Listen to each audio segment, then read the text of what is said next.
Coffee house এক্সপিরিয়েন্সের এই নতুন পর্বে সকলকে স্বাগত জানাই। আজকে আমাদের অতিথি ডক্টর অনুপম গুহ, যিনি center for policy studies IIT বোম্বেতে গবেষণা করেন এআই পলিসি নিয়ে। Anupam sir started his career doing research in computer science in conventional natural language processing, computer vision, etc. And he moved to AI policy in the due course of time. তো আজকে আমাদের এই আড্ডার মূল বিষয় হবে AI policy, artificial general intelligence, আর to a large extent আমরা চ্যাট জিপিটি নিয়েও একটু গল্প করব, কেন চ্যাট জিপিটির সূত্রেই এআই আবার বেশ কমন মেইন স্পেসে পপুলার হয়ে গেছে আবার। তো ফার্স্ট কোয়েশ্চেন আপনাকে, এই যে আপনি শিফটটা করলেন from pure computer science research two policy, এটার মেন ড্রাইভার কি, আপনার মোটিভেশন কি ছিল? কেন অনেকজন প্রেফার করে একটা narrow area which is algorithm design, research and vision, সেটা পারসিউ করা and to go deep into it. Policy অনেকটাই interdisciplinary and it is more like metacognition. Mane, I am not হ্যাঁ, thinking about a specific problem, I'm thinking about how you should think about solving problems and the boundaries around which you solve problems. তো এই সুইচটা আপনি কেন করলেন, যদি এটা বলতে পারেন?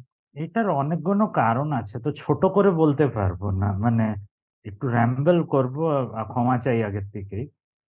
প্রথম অসুবিধা কথাটা নেই। তো এই যে, মানে আপনি যা বললেন একটা একটা প্র্যাগম্যাটিক জিনিস আপনি বলতে পারতেন যে এআই, মানে কম্পিউটার সায়েন্সের ভেতরে এআই তে অনেক পয়সা আছে। তো when I had finished my PhD, একটা অনেকই ভালো কর্পোরেট জব পাই।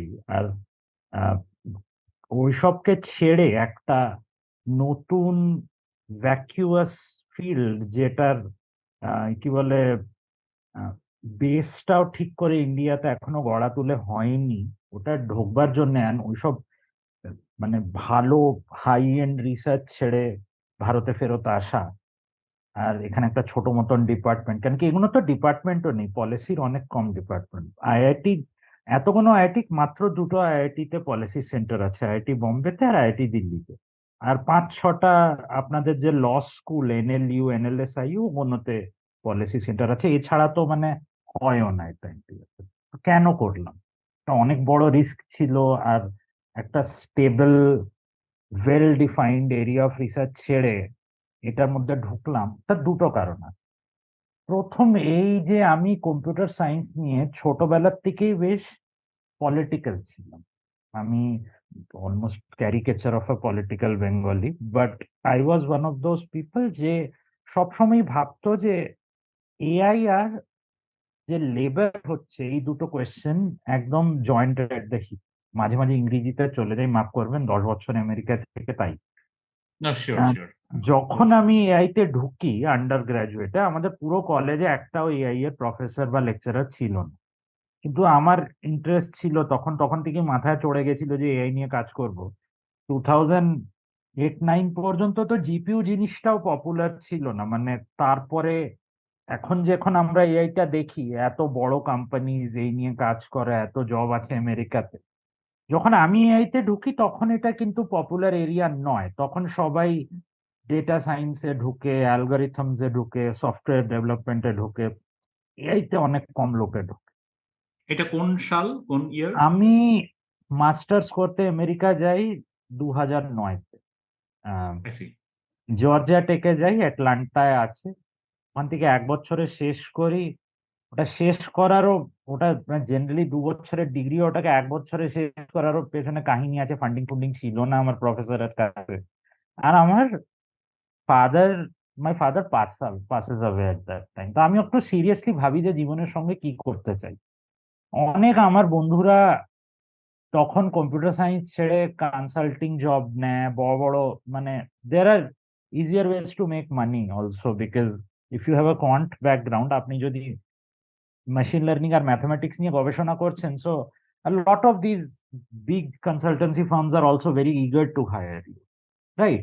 আমি ভাবি না, এটাকে, এআইটাকে ঠিক করে বুঝতে হবে। আমি একটা জব নেই as a machine learning researcher, কিন্তু ওটা ছেড়ে দেই আর তারপরে পিএইচডি করতে আবার আমেরিকা চলে যাই। University of Maryland. আর তারপরে ওটা করতে করতে এটা বুঝতে পারি যে মেশিন লার্নিং আর এআই আমাদের রিয়ালিটিটাকে অনেক অনেক ভাবে ইম্প্যাক্ট করবে, আর আমরা ওটা নিয়ে ভাবছি না। এই জিনিসটা বুঝতে পারি যখন আমার পিএইচডি ডিগ্রিটাই চলছে, মানে ওর মাঝেই 2011-12 আপনারা যদি একটু কম্পিউটার সায়েন্সের নিউজ টিউজে ইন্টারেস্ট রাখেন নিজের এরিয়ার থেকে বাইরে, তখন একটা বড় পেপার আসে কম্পিউটার ভিশনের, যেটা ক্লেম করে যে 95% অ্যাকুরেসি পেয়েছে ইমেজনেট বলে একটা ডেটা সেট আছে ওটার উপরে। লিফ এফ এর ল্যাব থেকে বেরোয় এই পেপারটা। লোকেরা একটু সিরিয়াসলি ভাবতে শুরু করে যে এটা নিয়ে আমাদের যে রিয়ালিটি, আমাদের যে লেবার ফোর্স, ওয়েজ, এথিক্স, এইসবে কি ইম্প্যাক্ট হবে। এখনো কিন্তু এই সেন্টিমেন্টই, এটার কোনো আহ, কি বলতে পারেন সলিড একাডেমিক ইম্প্যাক্ট দেখতে পারি না। যারা একটু আধটু কথা বলে ওরা কম্পিউটার সায়েন্সের ভেতরে বসেই বলে কোনো নতুন কিছু একটা হয় না। বাই দ্য ওয়ে, এই জিনিসটা চেঞ্জ হয়নি আমেরিকাতে এখনো। যদি আপনি দেখবেন, পলিসি বলতে লোকে স্যানিটেশন পলিসি নিয়ে কথা বলবে, এনার্জি পলিসি নিয়ে কথা বলবে, অনেকই কিছু নিয়ে পলিসি আছে। এআই পলিসি জিনিসটা এখনো কিন্তু অনেক রেয়ার। যখন আমার পিএইচডিটা শেষ হয়, আমি একটা বড় কোম্পানিতে অ্যাজ অ্যান এআই সায়েন্টিস্ট ঢুকি, আর 1.5 বছর কাজও করি। আর কাজ করতে করতেই বুঝতে পারি যে ব্যাপারটা খালি একটা ইন্ডিভিজুয়ালিস্ট এথিক্স এর নয়, ওটারও আছে। মানে যে কোম্পানিতে কাজ করি, নাম নেব না, অলমোস্ট 1 মিলিয়ন কাস্টমারসদের ঘরের ভিডিও ডেটা ছিল আমাদের কাছে, যেটা আমরাও মানে ওয়াও। জানতাম না যে এটাকে কি করে এক্সপ্লয়েট করে এটার থেকে পয়সা বের করা যায়। মানে it wasn't even malafide in a sense, you know. এইটা লোকেরা অনেকটা বোঝে না যে হার্ম যেটা হচ্ছে না, ওটা পুরোপুরি এথিক্স এর ব্যাপার না। আপনারা ইঞ্জিনিয়ারদেরকে এথিক্স শিখিয়ে কিছু করতে পারবেন না, কেন কি there are larger market forces behind it. যারা করছে এই জিনিসগুলো ওরাও ঠিক করে বোঝে না ওরা ওটা কেন করছে। ওদের রাইট। ওদের স্যালারি চেকের বাইরে এই কোয়েশ্চেন গুলো, ওদের ম্যানেজাররা ওদের বলছে, আর ম্যানেজার গুলোকে শেয়ার হোল্ডাররা বলছে। তো আমার যে আন্ডার গ্র্যাডের যে পলিটিক্যাল ক্রিচারটা ছিল ওটা একদম বেরিয়ে আসে এই কোম্পানিতে জব করতে করতে। আমিও মানে একদম আবার করে I relapse into those questions. তখন বুঝতে পারি যে পলিসি ওয়ার্ল্ডটা যেটা ইন্ডিয়াতে, ওটা অনেক তাড়াতাড়ি আগে যাচ্ছে। মানে ঠিক আগে যাচ্ছেও বলা যায় না, জিনিসগুলো আগে যাচ্ছে, পলিসিটা কিন্তু এখনো ওগুলোর ব্যাপারে ইন্টেলিজেন্টলি ভাবতে পারছে না। আধারটা হয় ইন্ডিয়াতে। আর এরম ভাবে হয় যে ওটার পেছনে যে কোনো ডেমোক্রেটিক ম্যান্ডেট আছে তা ঠিক বলা যায় না। মানে একটা কিছু ভলেন্টিয়ার্সরা একটা ইনফ্রাস্ট্রাকচার বানায়, আর হঠাৎ করে তখনের যে 2006-07 যে গভর্নমেন্টটা হয়, ওটা বলে যে এটাকে আমাদের একটা ন্যাশনাল সিস্টেম বানাতে হবে। পুরোপুরি একটা দেশের মতন আমরা মেনেই নিই যে সবাই ডেটা সরকারের কাছে হওয়া উচিত, ওটা ভালোই হবে, খারাপ হবে না। সুপ্রিম কোর্টও কন্ট্রাডিক্টরি জিনিস বলে।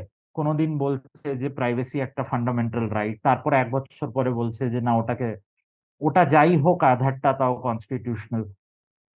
তখন বুঝতে পারি যে যারা পলিসি করছে ইন্ডিয়াতে টেকনোলজি নিয়ে, ওরা ঠিক করে টেকনোলজিটাকে বোঝেই না। আমি কিছু কনফারেন্সে যাই, পলিসি কনফারেন্স, এখন পর্যন্ত তো কম্পিউটার সায়েন্স কনফারেন্সে যেতাম 2017 নাগাদ, আমার পিএইচডিটাও শেষ হয় তখন। কনফারেন্সে গিয়ে দেখি 200টা লোক বসে পলিসির ব্যাপারে কথা বলছে টেকনোলজি নিয়ে, আর 200টার মধ্যে খালি 2টো লোক টেকনোলজি ব্যাকগ্রাউন্ড থেকে, যারা অ্যাকচুয়ালি টেকনোলজিটাকে একটু বোঝে। সবাই মোটামুটি লয়ার, আর ওরা যাকে ইংলিশে বলে রিজনিং বা অ্যানালগ করছে। একটা কোনো আর্টিফ্যাক্ট ওঠাচ্ছে, ওটার থেকেই বলছে একটা এটার ব্যাপারে এরম ভাবে পলিসি ছিল, তো এই নতুন টেকনোলজিক্যাল আর্টিফ্যাক্টে এরম করে পলিসি হওয়া উচিত। টেকনোলজিটা কি, বা যারা বানায় ওই টেকনোলজিটাকে ওরা কি ভাবে, এইসব নিয়ে কোনোই চর্চা ছিল না টেকনোলজি পলিসিতে ইন্ডিয়াতে। তখন ভেবে নিই যে এটা নিয়েই কাজ করতে হবে। কিন্তু আমার যে শিফটটা হয় ওটাও একটু অ্যাক্সিডেন্টাল ছিল। I was giving a lot of talks, মানে যখন আপনি পিএইচডি শেষ করেন অনেক জায়গায় আপনাকে এরকম টকের জন্য আমন্ত্রিত করে। ইন্ডিয়াতে ছিলাম, 10টা-15টা কলেজ আমাকে চিঠি লিখে বলেছে আপনি এসে একটা টক দিন এআই নিয়ে ইত্যাদি। তো ওই ওই টাইমের আমার টক ফকও আছে, ইউটিউবে খুঁজলে পাবেন। কোনো থিঙ্ক ট্যাঙ্কে গিয়ে টক দিচ্ছি, কোনো ক্যাম্পাসে গিয়ে টক দিচ্ছি। টক দিতে দিতে আইআইটি বোম্বের থেকে একটা ইনভিটেশন আছে, আপনি এসে টক। তখন আইআইটি বোম্বেতে নতুন নতুন একটা পলিসি ডিপার্টমেন্ট স্টার্ট হয়েছে, অনেক ছোট ডিপার্টমেন্ট। ডিপার্টমেন্টও না, সেন্টার। আইআইটিতে 3 রকমের জিনিস হয়, সেন্টার, স্কুল, ডিপার্টমেন্ট। সাইজ নিয়েই মোটামুটি এটার ব্যাপার। তো ওদের তখন মাত্র 1টা বা 2টো প্রফেসর ওই রিসার্চ সেন্টারটা। আমি গিয়ে ওখানে টক দিই, ওদের এইচওডি হঠাৎ আমায় বলেন যে আপনাকে এটাই করা উচিত, আমাদের দরকার এরকম লোকেদের। আমি বলি আমি তো ভাই কাজ করি, আমি তো কাজ ছাড়ার মুডে নয়, আপনার এখানে অ্যাপ্লাই করার তো আমার কোনো ওই ছিল না, আমি তো খালি টক দিতে এসেছিলাম। তো ফেরত আমেরিকায় গিয়ে ভাবি যে এখন যা হচ্ছে টেকনোলজি নিয়ে, এটাকে ডিলে করা উচিত নয় আমার। আর যদি আমি এটা থেকে কাজ করতে চাই, then may as well get in before things become too far away to intervene in. তো 2019-এ আইআইটি বোম্বে জয়েন করি as assistant professor in center for policy studies. আর তখন নিয়ে এই নিয়েই কাজ করছি। একটু এখন বলা যেতে পারে improving in the policy sphere. আরো লোকেরা কাজ করে এটায়, কিছু লোকেরা, মানে কম্পেয়ার টু কম্পিউটার সায়েন্স এখনো এটা অনেক একটা ছোট জিনিস, মাইক্রোস্কোপিকই বলতে পারুন, বাট চলছে। And এখন আমরা একটু Right. সিরিয়াসলি এটা নিয়ে আহ, কিছু questions have entered the public domain, এখন লোকেরাও একটু জাগরুক হচ্ছে, এইসব নিয়ে কথা বলে। তো আমার Right. এরিয়াটা, কিছু লোকেরা এথিক্স নিয়ে কাজ করে টেকনোলজির, কিছু লোকেরা আহ, ওটার আলাদা আলাদা রকমের ইম্প্যাক্ট নিয়ে কাজ করে। আমার মেজর ইন্টারেস্ট এখনো, আমার পুরনো interest, the question of labour. মানে এআই দিয়ে যে শ্রমিক হচ্ছে, ওর ওর wage, working conditions, market, labour force, economy, এইসব নিয়ে আমার primary concern. But of course every social impact of AI নিয়ে আমি কাজ করি। আমার 3.5 বছর হয়ে গেছে অ্যাজ আ প্রফেসর, এটাই চলছে। ইন্টারেস্টিং।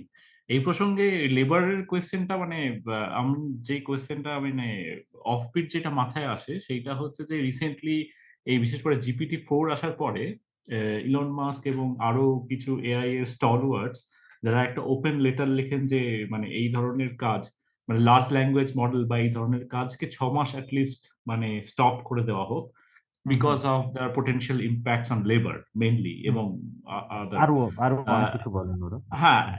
এইবারে এইটা নিয়ে মানে তোমার বক্তব্য জানতে চাইবো, কিন্তু এইটার সাথে সাথে আমার একটা সর্ট অফ ডেজাভু হয়, মানে যখন পশ্চিমবঙ্গে কম্পিউটার আসছিল তখন আমাদের মানে বামপন্থীরা বা আমাদের যে পার্লামেন্টারি বামপন্থীরা আছে তারা কিন্তু একটা সিমিলার দৃষ্টিভঙ্গি থেকে এই কথাটা বলেছিল যে কম্পিউটার মানুষের মানে চাকরি ক্ষতি করতে পারে, লেবারের ক্ষতি করতে এটার পারে, সেই চক্করে আমরা ওরা অনেক প্রবলেমও করেছে। হ্যাঁ, রাইট রাইট। তো মানে ওটার ব্যাপারটা হচ্ছে চক্করে যে কি মানে একটা আর্গুমেন্ট আসে যে হ্যাঁ বাঙালি ইকোনমিটা পিছিয়ে যায়, এক্স্যাক্টলি, আইটি এবং ওটার এগিয়ে ফলে যেতে পারে। এক্স্যাক্টলি ওটা একটা বড় বড় মেজর, মানে আমাদের আর্লি 2000 যে আমাদের পিকটা হয়েছে আইটিতে, সেটা it could hmm. Be like 10 years earlier also. তা আপনি এবারে দুটো না, তিন হ্যাঁ চারটে কোয়েশ্চেন জিজ্ঞেস করেছেন, তো আমায় একটু হ্যাঁ সিস্টেম্যাটিক্যালি হ্যাঁ হ্যাঁ জবাব আমি দিতে একটা হবে ছোট্ট আপনাকে। রিজয়েন্ডার দিয়ে দিই, একটা ছোট্ট রিজয়েন্ডার এখানে। এই যে লেবারের প্রশ্নটা যে আপনি ট্যাকেল করেন বললেন, তো মানে প্রথমে যখন এইরকম সিস্টেম গুলো তৈরি হয় এআই, তখন প্রথমে আমরা ভেবেছিলাম যে ব্লু কলার লেবার সবচেয়ে প্রথমে আহ আহ আহ, মানে এই প্রভাবটা পড়বে সবচেয়ে প্রথমে ব্লু কলার হুম লেবারের উপর। হুম বাট চ্যাট জিপিটি বা এই সিস্টেম গুলো যখন ডিজাইন হচ্ছে এখন, তখন দেখা যাচ্ছে ব্লু কলার লেবার নয়, প্রথম প্রভাবটা পড়ছে হোয়াইট কলার লেবারের উপর। হুম যারা যারা সফটওয়্যার ডেভেলপার, যারা গ্রাফিক ডিজাইনার বা সেই ধরনের কাজগুলো। তো হুম। এই চেঞ্জটা আপনারা মানে পলিসি ওয়াইজ কিভাবে ট্যাকেল করছেন? ঠিক আছে, তো আপনার কোয়েশ্চেনটা প্রত্যয় প্রত্যয় আপনার নাম না, হ্যাঁ, আর প্রত্যয়। আপনার কোয়েশ্চেনটা সৌমিক, এই দুটোকে কোল্যাপস করে আনসার করার চেষ্টা করব। তো শিওর। প্রথমে না, ইম্প্যাক্টটা কিন্তু এখনো ব্লু কলার লেবারের ওপরে, কিন্তু ইম্প্যাক্টটা ইনভিজিবল। ইনভিজিবল কি করে একটু বোঝাতে চাই। এখন লোকেরা এআই এর লেবারের উপরে ইম্প্যাক্টের উপরে কথা বলছে যখন এই লার্জ ল্যাঙ্গুয়েজ মডেল গুলো বেরোলো, কিন্তু যে আসল ইম্প্যাক্টটা ওটা কিন্তু লাস্ট 10 বছর থেকে হচ্ছে, আর ওটার নাম হচ্ছে প্ল্যাটফর্মাইজেশন। যখন মেশিন লার্নিং মার্কেটে আসে, ওটার যে মেন ইকোনমিক ইউজ, ওটা হচ্ছে যাকে বলে recommendation engine, not large language model. Large language model গুলো কমার্শিয়ালাইজ পরে হয়। আর এই রেকমেন্ডেশন ইঞ্জিনের বেসিসে তৈরি হয় একটা নতুন রকমের ইকোনমি, প্ল্যাটফর্মস এর উপরে। আগে এত ডেটা চার্ন করে প্যাটার্ন বের করে মেশিন লার্নিং নিয়ে একটা উবার বা জোম্যাটো বানানো ইম্পসিবল ছিল, হার্ডওয়্যারই ছিল না, আর মেশিন লার্নিং এর টেকনিক গুলো ছিল না। আজ 10 বছরে মেশিন লার্নিং এর এনেবলমেন্টের জন্য আমরা একটা জোম্যাটো দেখি, একটা উবার দেখি, একটা ওলা দেখি, একটা অ্যামাজন দেখি, একটা আলিবাবা দেখি। আর এই প্ল্যাটফর্ম গুলো একটা নতুন রকমের ইকোনমি তৈরি করে, যেটাকে বলে গিগ ইকোনমি। গিগ ইকোনমির একটা মজার ব্যাপার, because of the decentralised nature of it, যে গিগ এমপ্লয়ার, ও নিজেকে এমপ্লয়ার বলে না। There is an argument that is made যে এরা আমাদের এমপ্লয়ি না, এরা আমাদের অ্যাসোসিয়েট, এরা আমাদের সহকর্মী, এরা আমাদের অ্যাপটা ইউজ করে গাড়িটা চালাচ্ছে, আমরা কিন্তু এদেরকে স্যালারি দিচ্ছি না, কাস্টমার দিচ্ছে। একটু যদি এটাকে ঠিক করে ভাবেন, এই আর্গুমেন্টটা কিন্তু একদমই বাজে আর নোংরা। কেন? কেন কি ফ্যাক্টরিটা গাড়ি নয়, ফ্যাক্টরিটা অ্যালগরিথম। স্যালারিটা কাস্টমার দিচ্ছে না, স্যালারিটা অ্যাপ দিচ্ছে। কাস্টমার এ পয়েন্ট থেকে বি পয়েন্ট যাবে, এটাও কি করে যাবে অ্যাপই বলছে। পুরো কাজের কন্ট্রোলটা অ্যাপের হাতে। কাস্টমার আর প্রডিউসার দুজনই অ্যাপের কথা মেনে এ পয়েন্ট থেকে বি পয়েন্ট যাচ্ছে, পয়সা এক্সচেঞ্জ করছে, সার্ভিসেস এক্সচেঞ্জ করছে। এমপ্লয়ারের রিলেশনটা ওখানেই আছে। এই গিগ ইকোনমিটা ব্লু কলার লেবারকে ওভারটেক করে ফেলে, খেয়ে ফেলে। প্রথমে যে এআই এর ইম্প্যাক্টটা ছিল, ওটা ব্লু কলার লেবারের ওপরেই ছিল, আর ম্যাক্সিমাম ইম্প্যাক্টটা ওটাও ব্লু কলার লেবারের ওপরেই। কিন্তু কেন কি আমরা অ্যাজ এ সোসাইটি আমাদের যে অ্যাকচুয়াল সোশিও ইকোনমিক রিলেশনস আর আমাদের যে সিভিল সোসাইটি ডিসকোর্স, এটা দুটো আলাদা আলাদা জিনিস। আপনারা কলকাতা, আপনারা বাঙালিতে অ্যাজিউম করছি কলকাতাটাকে ভালো করেই জানবেন, আর আমি কিন্তু কলকাতা নয়, কিন্তু একটা মজার জিনিস দেখতে পারি। যখনই কলকাতার ভাঙাচোরা ট্রান্সপোর্টেশন ইনফ্রাস্ট্রাকচারের কথা হয়, সবাই রোড নিয়ে কথা বলে, কেউ ট্র্যাম নিয়ে কথা বলে না। যে ট্রামটা সস্তা, গরিব লোকেরা চড়ে, এখন পুরোপুরি সরে সরিয়ে দেওয়া হয়েছে একরকমই বলা যায়, রোড গুলোকে ওয়াইড করার জন্য। গাড়ি অনেক কম লোকে চালায়, কিন্তু রোডের কনভারসেশনটা আপনারা দেখতে পারবেন। এআই নিয়েও ব্যাপারটাই, প্ল্যাটফর্মাইজেশন এত বছর ধরে হচ্ছিল, ওটা নিয়ে একটা ওয়েজ স্পাইরালও হচ্ছিল। ড্রাইভার্সদের, সার্ভিস প্রোভাইডার্সদের, যারা ফুড ডেলিভারি করে ওদের, ওদের প্রিকারিটাও বাড়ছিল। আর ইকোনমিক সার্কেল যে এই জিনিসটা ঠিকই জানা যেত, মানে প্ল্যাটফর্মাইজেশন যে একটা ফিনোমেনন, এটা নিয়ে একাডেমিক্সরা কথা বলছিল, কিন্তু this was not a popular social media discourse. আমরা 4 বছর ধরে চেঁচামেচি করছি প্ল্যাটফর্মাইজেশন দিয়ে, কিন্তু কোনো পডকাস্ট আমায় ইনভাইট করে বলেনি যে এটা নিয়ে একটু কথা বলো। ঠিক আছে, এআই এর ইম্প্যাক্ট ছিল, কিন্তু ওটা ব্লু কলার ওয়ার্কারের ওপরে হচ্ছিল, আস্তে আস্তে জব যাচ্ছিল। প্ল্যাটফর্মাইজেশনের একটা ছোট আরেকটা আপনারা দেখতে পারবেন, এই যে প্ল্যাটফর্ম গুলো হয়, বিকজ দে ডোন্ট একসেপ্ট যে এরা এমপ্লয়ার, কেন কি ওরা মানে না কি ওরা এমপ্লয়ার, ওদের জব সিচুয়েশনটা একদম আনপ্রেডিক্টেবল। আপনি কখন পয়সা পাবেন, কখন পয়সা পাবেন না, আপনি জানেন না। এই আনপ্রেডিক্টেবিলিটিটা মেনদের থেকে উইমেনদেরকে, মেয়েদেরকে বেশি এফেক্ট করে। কেন কি ওরা তো একটা এরকম সোসাইটিতে থাকে যেখানে ওদের ঘরেও কাজ করতে হয়, বাইরেও কাজ করতে হয়, ঘরে মা বাবাও আছে, বাচ্চাও আছে, অনেক কিছু আছে, পেট্রিয়ার্কিতে কাজ করে ওরা।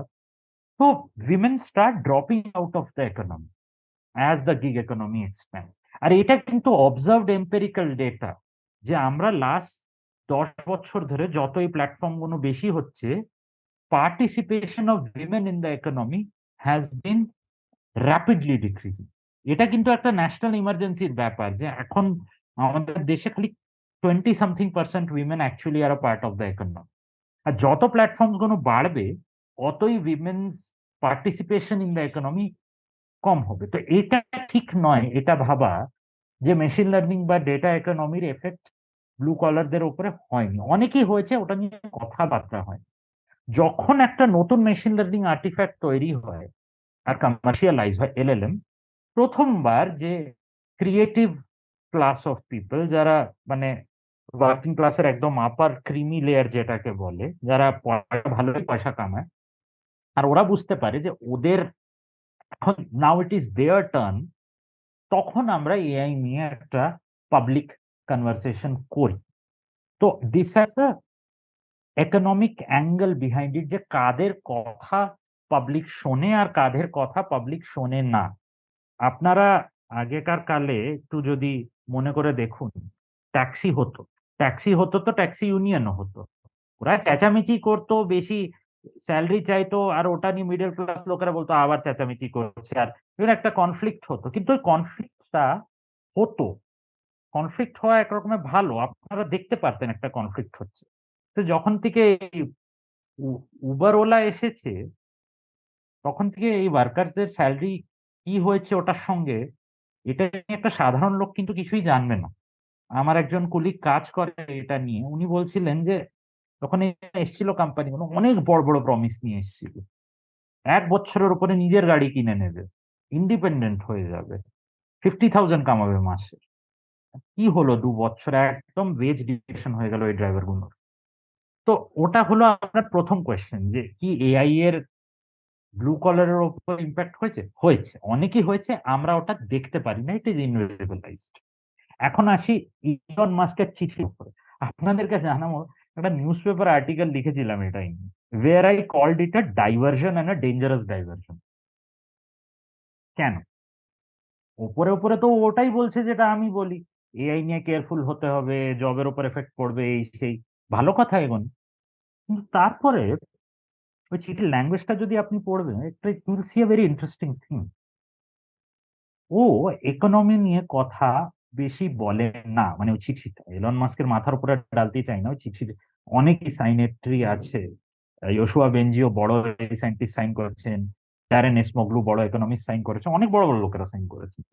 একটা ভেরি ইন্টারেস্টিং ফ্রেম আছে ওই চিঠিটা। ওটায় ওরা এটা বলে যে এআই এর যে ডেভেলপমেন্ট, এটা আমাদের হাত থেকে বেরোচ্ছে, এটা অনেক সফিস্টিকেটেড হয়ে গেছে, এই জন্য আমাদের 6 মাসের জন্য এটার উপরে কাজ বন্ধ করে দেওয়া উচিত। আমরা একটা এজিআই বানাতে পারি ভুল করে, আর্টিফিশিয়াল জেনারেল ইন্টেলিজেন্স, ওটা হওয়া উচিত না আমাদের আম, আমাদের কন্ট্রোলের বাইরে।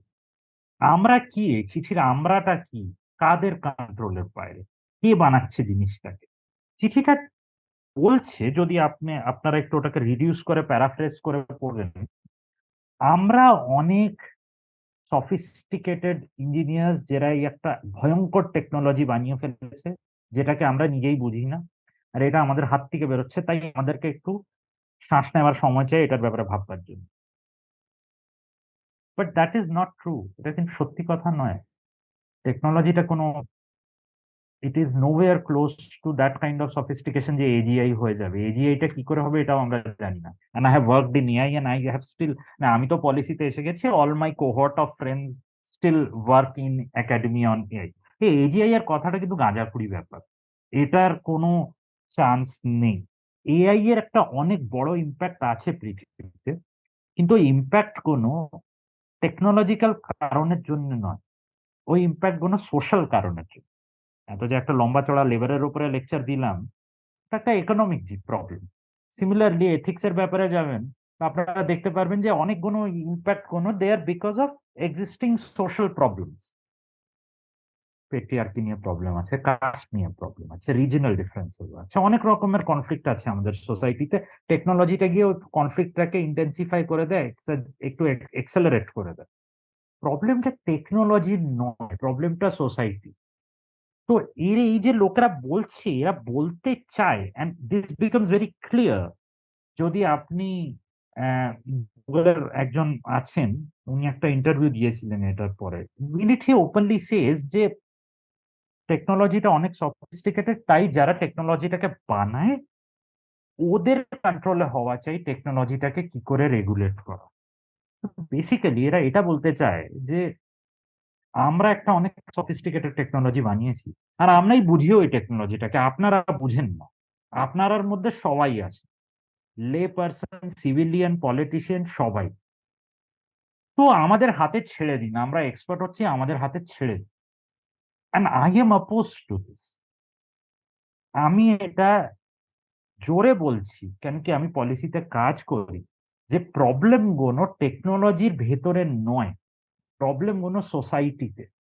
And hence, the guardrails of the technology, how to regulate the technology, has to be under political control. আমরা পলিটিশিয়ানসদেরকে গাধা ভাবি, হচ্ছে মানে আমরা দেখি ওদেরকে রোজ কথা ওরা কিছুই বোঝে না, হ্যাঁ ওইসব আমি বুঝি। কিন্তু এট the end of the day আমি একটা পলিটিশিয়ানকে ভোট দিয়েছি টু রুল, টু গভর্ন। হতে পারে ও একটা ফাসিস্ট, হতে পারে ও একটা অথরিটেরিয়ান, কিন্তু আমি চেঁচামেচি করে ওকে সরাতেও পারি 5 বছর। আমি জানি এটা একটা ইউরোপিয়ান ব্যাপার, কিন্তু আমি গুগলের সিইও কে সরাতে পারি না। ও আমার কন্ট্রোলের পুরোপুরি বাইরে। And I am not a stake, মানে I am not a share holder কাছে এত পয়সা নেই যে আমি শেয়ার কিনে ওকে সরাতে পারি বা গুগলের কোনো পলিসিকে এফেক্ট করতে পারি। From a policy making perspective এইটা একটা বড় প্রবলেম। লাস্ট আমরা এটা খালি এআই নিয়ে নয়, 20-30 বছর ধরে আমরা যা দেখি, there are these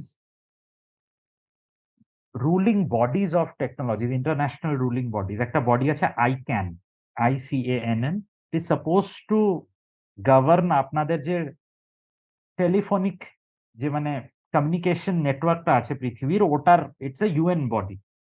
কিন্তু ওই বডিটা চালায় না ইন্টারনেট। কারা চালায়? ফ্যাং চালাচ্ছে 4টে বড় বড় company, Facebook, Amazon, Netflix, Google, right? আর এই কোম্পানিরা কাদের সামনে দায়ী আমরা ঠিক বলতে পারবো না। ইনফ্যাক্ট কিছু স্কলার্সরা তো এই বলছে যে এরা এত পাওয়ারফুল হয়ে গেছে that they are as powerful as sovereign nations at this point. So এটা একটা প্রবলেম। তো হ্যাঁ, ওরা ওই চিঠিটা লিখেছে, কিন্তু ওই চিঠিতে কিছু মিসডাইরেকশন আছে আর কিছু মিথ্যে আছে। মিথ্যেটা ওই টেকনোলজির সফিস্টিকেশন, মিসডাইরেকশনটা যে টেকনোলজির ইম্প্যাক্টটা কোথার থেকে আসছে, কার উপরে হচ্ছে। আর সবথেকে বড় কথা, এই জিনিসটাও মিথ্যে যে এই যে রিসার্চটা হচ্ছে এটা পুরোপুরি এই অর্গানাইজেশনস এর মধ্যে। রিসার্চটা হচ্ছে ইউনিভার্সিটি, সবথেকে বেশি রিসার্চটা। যেমন যেরকম ইউনিভার্সিটি থেকে আমি নিজের ডিগ্রি করেছিলাম, আর লোকেরা রিসার্চ করে নিজেদের পিএইচডি তে। This universities at the end of the day scientific organisations, they are subject to peer review. At the end of কিন্তু the day, I had a question. হ্যাঁ বলুন। স্যাম অল্টম্যান, ওপেন এআই, এরা তো private সংস্থা। হুম আমার এখানে দুটো প্রশ্ন ছিল। একটা হচ্ছে গিয়ে এই হুম পুরো চ্যাট জিপিটি যে বিভীষিকা হয়ে দাঁড়িয়েছে এখন হুম হুম সোসাইটিতে, কোট হুম আনকোট, হুম হুম এটা এটা এই থ্রাস্টটা ডেভেলপমেন্টে পুরো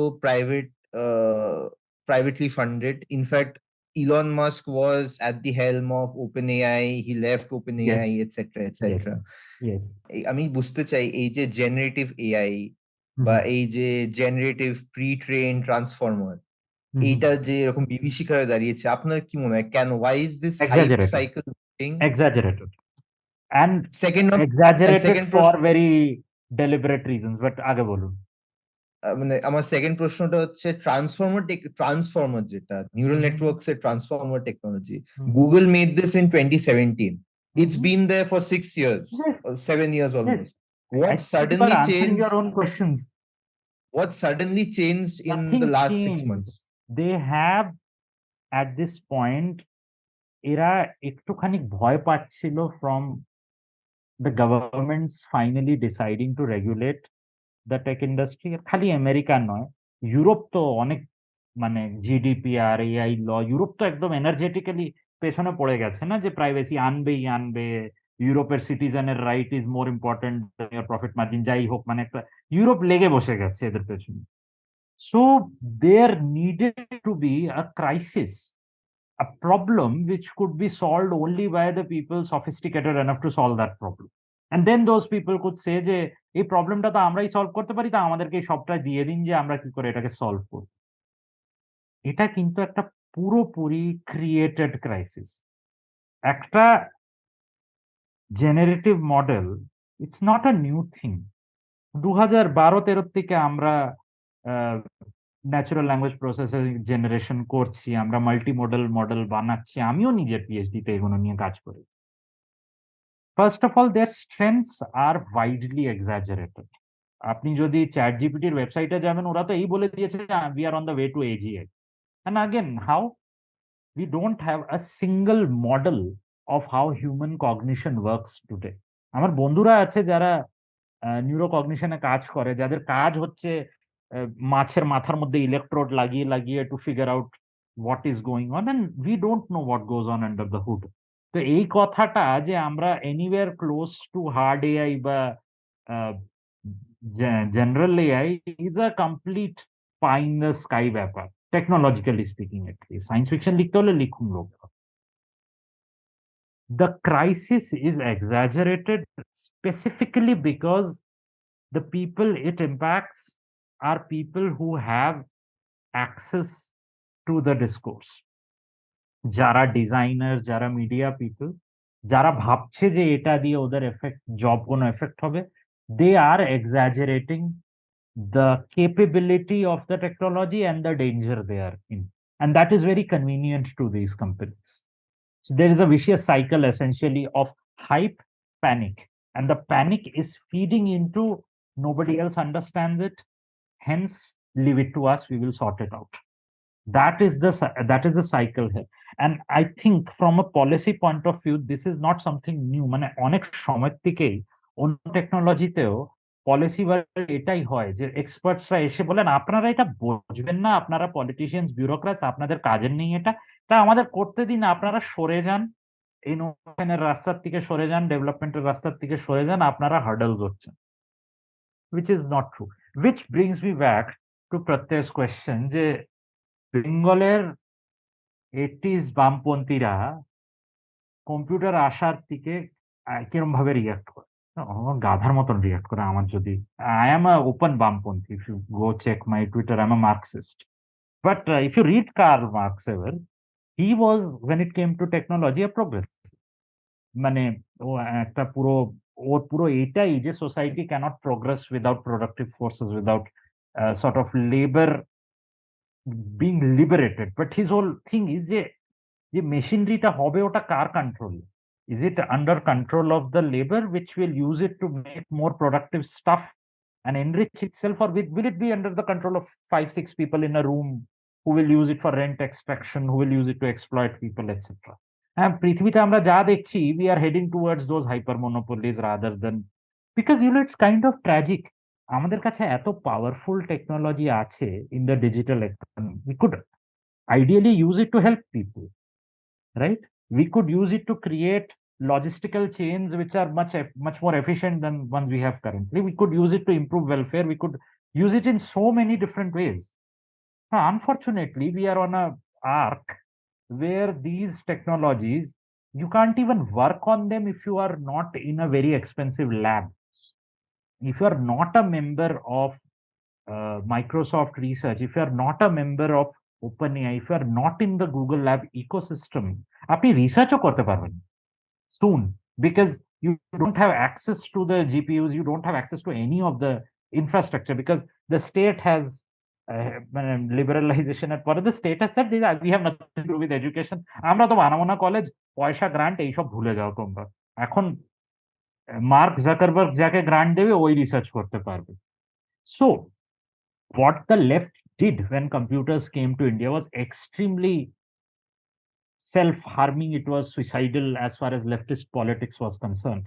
What they should have rather done was to have imagined liberatory potential for those technologies, and they should have said that these technologies should be spread among the masses rather than being centralized under a few elite government controlled colleges, etc., etc. They should have demanded for 1,000 IITs, and they have essentially actually advocated for the means of production to be handed over to the proletariat. But what they did was a very fear informed, এটা বাজে, এটাকে থামাতে হবে, it will take away our jobs, so we must stop it.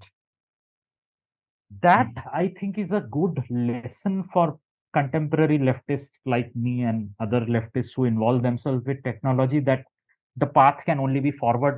You can't actually go back to feudalism or essentially try to stop technology, but you will have to struggle for the technology to be handed over to the public, and there are many battles to be fought over. There is very one simple thing: we all are talking about AI.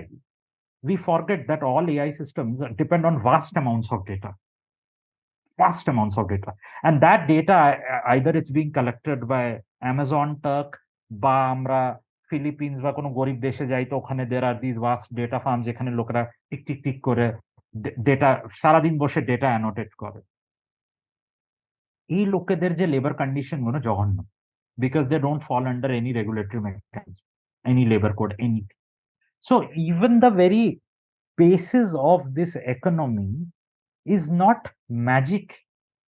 AI magic করছে না, ডেটাটাও মানুষরাই বানাচ্ছে, অ্যালগোরিথমটাও মানুষরাই বানাচ্ছে ক্যাম্পাসে বসে, underpaid graduate students, RAs and TAs and all that in colleges, PhD students, লোকেরাই বানাচ্ছে, but all that value is being created and then hoarded off into 5-6 rent seekers. So এটা একটা পলিটিক্যাল ব্যাপার, and it is being fought while we are speaking. That is where policy comes in, যে এটা কার কন্ট্রোলে হওয়া চাই আর কিরম ভাবে হওয়া চাই, এন্ড ওটা নিয়ে আমাদেরকে কন্টিনিউয়াসলি ইনভেন্টিভলি ভাবতে হবে, কেন কি আমাদের যে ভাবার স্যালারিটা ওটা অত বেশি নয়, আর এই কোম্পানিজ গুলোদের যে ভাবার স্যালারিটা ওদের কাছে অনেক পয়সা আছে। তো that is the At a simple thought experiment. Suppose AI development is going on as is. Our government universal basic income দেয় সবাইকে. Are you happy with that state? No, because I mean, এটাকে প্রথমবার এই কোয়েশ্চেনটা আমায় একটা TRAI এর official জিজ্ঞেস করে 2016 এ। I was giving an academic talk on AI and telecom regulatory, and welfare করে তো পয়সা বেটে দেবো সবাইকে, তারপরে তো সব ঠিক হয়ে যাবে। And I'm like, ব্যাপারটা খালি ডিস্ট্রিবিউশনের নয়, ব্যাপারটা প্রোডাকশনের। আপনি ডিস্ট্রিবিউশন যতই বা এগালিটেরিয়ান করে দিন, যতই বা রোবাস্ট ওয়েলফেয়ার বানিয়ে দিন, if production of value is being monopolized by a few organizations, it is really bad for society. প্রথম কথা, যারা প্রোডাকশন করছে, they have immense power. That power manipulates democracy, that power distorts all social relationships. আপনি যদি, if your survival, your education is dependent on a UBI, there are 4 companies which produce everything and they are taxed, and that tax money funds the UBI. You will listen to whatever those 4 companies. আপনার national policy থেকে নিয়ে আপনার welfare policy, কে মানুষকে কোথায় থাকতে হবে, কি করতে হবে, কেরম ভাবে চলতে হবে, কি বলতে হবে, you have essentially handed it to a largesse mechanism. So reducing equity to largesse is never wise, whether that largesse is being distributed by the state or whether it is being distributed by or funded by private companies, etc. Production has to be democratized, because if production is not democratized, only welfareist distribution is there, you have said goodbye to any social mobility. You have created a gigantic parasitic class, যারা খালি vote দেবে, consume করবে আর UBI নেবে, but they have no influence left on policy, because now you have 4 companies which control all policy everywhere, because they produce all wealth everywhere. So I don't think UBI is the answer. It is a good band-aid measure, because we are seeing vast amount of people unemployed. এটা digital ইকোনমিটা যত বাড়বে ওই আনএমপ্লয়মেন্টটাও হবে, হচ্ছে এখনো ইন্ডিয়াতে। ইফ ইউ আস্ক, আর like recently I took out advertisement, sorry ইংরেজিতে চলে যাই একটা অ্যাডভার্টিজমেন্ট করেছেন একটা আরএ পজিশনের জন্য under me as professor. One position, 45 people applied in 2 days, all capable people holding master's degree, who are in fact doing PhD, right? And I was like, hey, it's not even a lot of money, it's 50,000 rupees. And I was thinking, sheer desperation you hear from young people, good people who are not unemployed, people who are unemployable, who have excellent degrees, who have education. Kintu the economy is shrinking and there are no positions left. You don't need that many engineers in this country, unfortunately. You can educate as many engineers as you want, it does not matter. So unless we alter how production is done, mere welfare will not solve the hole we have dug ourselves into. And this holds true not just for technology. Eta, from a policy perspective, I look at other areas and other scholars say the same thing, যে আমরা খালি welfare করে পারবো না, আমাদেরকে একটা fundamental restructuring, একটা reckoning করতে হবে যে প্রোডাকশন কেরম করে হয় আমাদের দেশে, বাইরের দেশে। ক্লাইমেট চেঞ্জের যে কথাটা, মানে unless you change how production is done, sheer amount uh, pollutants we are accumulating all over the world, we will die. Like we are nowhere close to the hard resource limits which UN said. UN বলেছিল যে 2050 পর্যন্ত এটা এতটা করতে হবে, এতটা করতে হবে, এতটা করতে হবে। We are nowhere close to that. And when we will be nowhere close to that, unless all across the world states recognize the problem with production out of control, the problem with systems that need to be overhauled from the very top. So UBI, excellent transitory welfare measure for people who are facing precarity, not really a solution. Not লেগে পানাসিয়া, মানে সে পানাসিয়া হিসেবে দেখলে হ্যাঁ, হবে না। Panacea নয়, এখানে ওটা সিলভার বুলেট নয় যেরকম ভাবে ওটাকে প্রেজেন্ট করা হয়েছে। I am pro UBI, but I am pro a lot more things with UBI, so I am a UBI plus individual. হ্যাঁ, ইউবিআই ইজ লাইক এখানে আ ওয়ান মেজার। একটা ছোট্ট ফলো আপ, একটা আচ্ছা আমি একটা জাস্ট একটা খুব ছোট্ট ফলো আপ, এই যে পলিসি নিয়ে আমরা ডিসকাস করছি, আপনি বললেন যে এরকম বেসিক ইনকাম যেমন একটা পলিসি প্রপোজাল হতে পারে না, সাফিসিয়েন্ট পলিসি প্রপোজাল হতে পারে না। তো মানে পলিসি প্রপোজাল বা এই গার্ড রেল গুলো মানে গভর্নমেন্ট থেকে মানে কি কি ফর্ম নিতে পারে, এইখানে একটা কি শঙ্কা থেকে যায় না যে যদি গভর্নমেন্ট এই টেক কোম্পানি গুলোকে খুব বেশি রেগুলেট করতে শুরু করে, ইনোভেশন কি করে হবে? তাহলে একটা মানে পাওয়ারের একটা যেহেতু হ্যাঁ, ব্যালেন্সের সমস্যা, যেমন জ্যাক ডরসি খুব রিসেন্টলি একটা ক্লিপ দেখলাম যেখানে বলছে যে মোদি গভর্নমেন্ট যেমন টুইটারকে বলেছে যে ফার্মার্স প্রোটেস্টের সময় প্রচুর টুইট নামিয়ে নিতে, আর নামিয়ে না নিলে টুইটারে যারা কাজ করে তাদের মানে তাদের বাড়িতে এক্সেলেন্ট এক্সাম্পল। সার্চ করা। হ্যাঁ, পাওয়ারের এই ব্যালেন্সটা নিয়ে সেটা তো একটা খুব মানে শঙ্কার জায়গা। তো আমাদের এটা কিন্তু আমি পলিসি ওয়ার্ল্ডেও দেখি যে আমাদের ইমাজিনেশনে দেয়ার আর দুটো অ্যাক্টর, স্টেট অ্যান্ড প্রাইভেট। এদের মধ্যে একটা টাসাল আছে, এটা বলা হয়। রিয়ালিটিতে there are three actors, state, private and citizen. And often এটা দেখা গেছে পলিসিতে যে যে স্টেট আর প্রাইভেট অ্যাক্টর হয়, দে আর জেনারেলি নট অ্যাডভার্সেরিয়াল।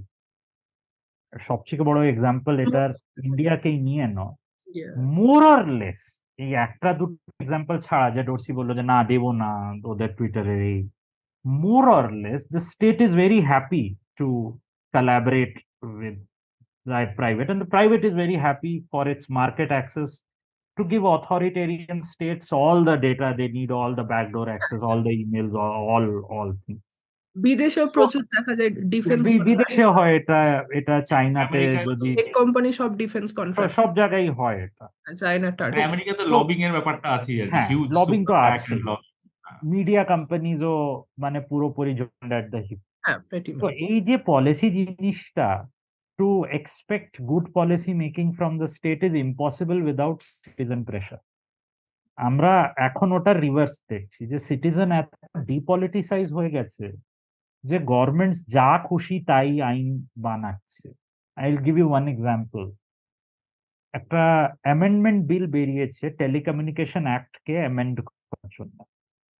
এই বিলটা নিয়ে আমি অনেক চেঁচামেচি করেছিলাম, কিন্তু ইট ইজ আনফরচুনেট যে চেঁচামেচিটা বেশি ট্র্যাকশন পাইনি। এই বিলের একটা ছোট মতন আমি এক্সাম্পল দিই, এই বিলটা যদি হয়ে যায় ল কি হবে। গভর্নমেন্ট বলছে যে প্রত্যেকটা electronic communication of Indian citizens need to go through a licensed mechanism because it's all under the ambit of Indian communication. কালকে আমাদেরকে এই জুম কলটা করবার জন্যও একটা লাইসেন্স নিতে হবে, গভর্নমেন্ট অফ ইন্ডিয়া এটা চায়। Very openly and anti people law, and এটা যদি হয়ে যায় তো এটাও গ্যারেন্টি দেই যে আপনাদের সব ডেটা মনিটারি হবে না, ওটাকে অ্যাডভার্টাইজিং কোম্পানিজদেরকে বিক্রিও করা যাবে, which is also something that happens through gray market data brokers বলে একটা পুরো ইকোসিস্টেম আছে ওটার পেছনে। So to expect the companies to halt the government or to the government to govern the companies benevolently is naive unless there is massive political pressure from the bottom, from the citizenry. A citizenry which simultaneously যারা নিজেদের প্রাইভেসিটাকে, নিজেদের rights গুলোকে বাঁচাতে রাখতে চায় স্টেটকে, আর নিজেদেরকে exploit হতে দিতে চায় না কোম্পানিজের দিকে। এটা কি করে হবে? এটা একটা বড় কোয়েশ্চেন, যেটা বলা ইজি, কিন্তু মানে টু আস্ক এনি ইন্ডিয়ান 500 রুপিজে নিজের ডেটা বিক্রি করে দেবে স্টেটকে, ফেসবুককে, যাকে ইচ্ছে, right? So that is the main problem in my head. আমি স্টেটটাকে আর প্রাইভেট ইন্ডাস্ট্রিটাকে অ্যাডভার্সেরিয়াল একটা দেখি না, আমি ওদেরকে একটা joint at the hip organism দেখি, which sometimes fights against each other for power and influence, but more or less settles down and eats in the same room and makes policy together. If you go to any law framing multi-stakeholder panel, এরকম হয় ইন্ডিয়াতে কোনোই ল যখন তৈরি হয়, একটা advertisement বের হয় মাল্টি স্টেক হোল্ডার কনসালটেশনের জন্য। আপনারা কখনো ওটাকে দেখতে পারবেন না, ওটা একটা বাজে মতন নোটিস, একটা বাজে মতন অফিসের দেওয়াল হবে, you will never get to know, but legally every law has to go through public consultation. ওই কনসালটেশন প্রসেসে আপনাদের মতন সাধারণ সিটিজেন যায় না। Professional lobbyists who represent various industries, ন্যাসকমের লবিস্ট যাবে, বড় বড় লোকেদের লবিস্ট যাবে, এনার্জি কোম্পানিজ এর রিপ্রেজেন্টেটিভ যাবে। কোন সিটিজেন যেতে পারে, কোন সিটিজেন ইনপুটও দিতে পারে, কিন্তু ইউ উডন্ট ইভেন নো। হিচহাইকার গাইডে একটা ওই ছিল না, হিচহাইকার গাইড একটা কমেডি নভেল ছিল, ওটা একজনের বিল্ডিং ডিমলিশ হচ্ছে, বলছে আমায় তো কেউ বলেনি, বললো না না মিউনিসিপ্যালিটি অফিসের বেসমেন্টে গিয়ে দেখো একটা নোটিশ লাগিয়ে রেখেছি আমরা। That's how the state works. The state is perfectly happy to deal with, negotiate with the Facebooks and the Amazons of the world. The person who can create a problem for the state or for these companies is your ordinary citizen who gets impacted by these things. So, state বেশি বা কম regulation করুক, এটার কোনো ফরে against, মানে কম regulation good, বেশি regulation bad, বা বেশি regulation good, com regulation bad is not the question. The question is the qualitative aspect of the regulation. Who is the regulation benefiting? Who is the regulation harming? Because everything can't benefit everybody. So obviously there are things which are going to benefit certain groups of people and harm certain groups of people. The problem is that the massive amounts of people these regulations impact, they have no idea how these regulations get framed. Often a regulation gono consultation with the companies framed hai, but not consultation with civic society, with ordinary people. And that is the major policy problem to me. So I am not pushing for, or policy scholars are not pushing for blind বেশি regulation, যে বেশি regulation হওয়া চাই কোম্পানিজদেরকে, কম regulation হচ্ছে না। Of course you want intelligent regulation. Now as far as what those regulations could be, because one of you asked this question that what is possible, right? What is it that we can do? Can we would be very depressing if it is all এটাও খারাপ, গভর্নমেন্টও খারাপ, কোম্পানিও খারাপ, সব খারাপ। তো আমরা কি কি কথা বলছি তাহলে, কি কি বা হবে?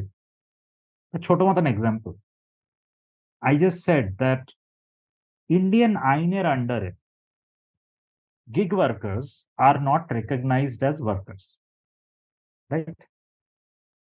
European আইন, ব্রিটিশ আইনে এটা নয়। There was recently a case which was fought in Britain which ended up proving that gig workers are employees. The companies, their logic is nonsense, and because they are employees, the companies, they have to give them health benefits and all the other things normal employees get. আমরা যদি এটা করতে পারি ইন্ডিয়াতে, খালি এতটুকু, we force the Indian government to recognize gig workers as employees, millions of people will suddenly get work benefits which they are not getting right. It will completely change the labor market. Very small thing. There are many such small things. আমরা 5 বছর ধরে data is oil, data economy, information highway, কি কি সব বড় বড় শব্দ চেঁচামেচি করে ইন্ডিয়াতে, there is not one data protection law in India. তার physical consequences So আছে। More than 20 I police jurisdictions in India, ওরা facial recognition tech deploy করে লোকেদের যা খুশি ছবি নিচ্ছে। হায়দ্রাবাদে যদি আপনি যাবেন, there are police roaming all around with video cameras. They can stop you, take your video. If you protest, এবং they will ignore your protests. There is but no I have law a to stop them.